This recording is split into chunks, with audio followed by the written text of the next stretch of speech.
Hello and welcome to Wheel Tapping Sidings. Sidings are essentially small primers that are designed to help teach you how to play 18xx games in small, bite-sized chunks.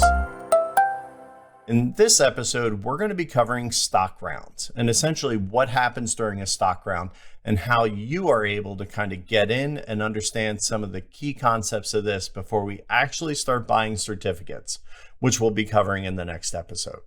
So what is a stock round?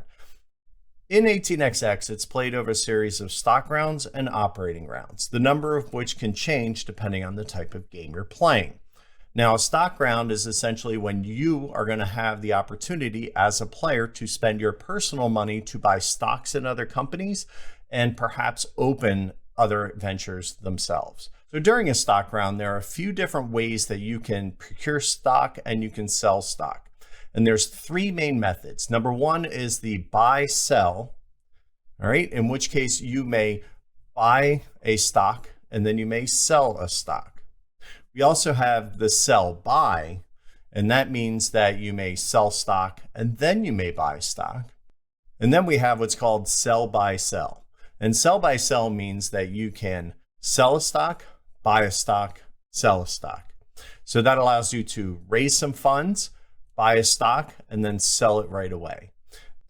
Sell buy sell is typically seen as a trashing stock mechanism where you can buy somebody's stock, sell it, and then decrease the value of it. So understanding what you're playing with will help you best be prepared for the game. Most common games are going to be sell buy, which means you can sell a stock and you can sell any number of shares, but you can usually only buy one. Now, you want to buy stock, where can you buy it from? You have two places you can buy stock from. The first option is buying it out of the market. If you want, you can pay the bank the value that the stock is listed for on the stock market and simply buy it out of the market. The other option you have is what's called the IPO, the initial public offering. This is when the company is trying to fund itself. So when you buy a stock this way, what you will typically do is buy it at what's called its IPO value, which is a set value when a person opens the company and the stock trades at that value. The value of that stock could actually be higher or it could be lower depending on the company's value at the time you buy, but you still pay the IPO price. Now, I think real quick, it's time to talk about three different types of limits when it comes to these actual pieces of paper. We call it a share. And a share is the amount of stock in a company you own. So a president's share can be worth 20% or 2 shares. But when we say certificates, what we actually mean is individual pieces of paper. So a president's certificate, although it counts as 2 shares, is 1 piece of paper. Henceforth, it's 1 certificate.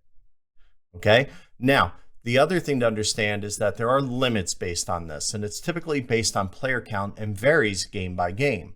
And the certificate limit is how many pieces of paper a player can own.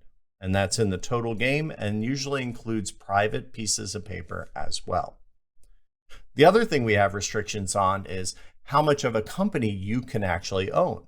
Some games, like 1880, you can own as much of a company as you want. Go ahead, have fun, own 100%.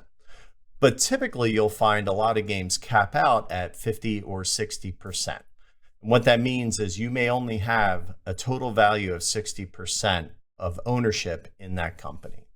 So be sure you understand that before you start gobbling up shares and realizing maybe you don't have enough money or other people can't buy your shares because it's too expensive.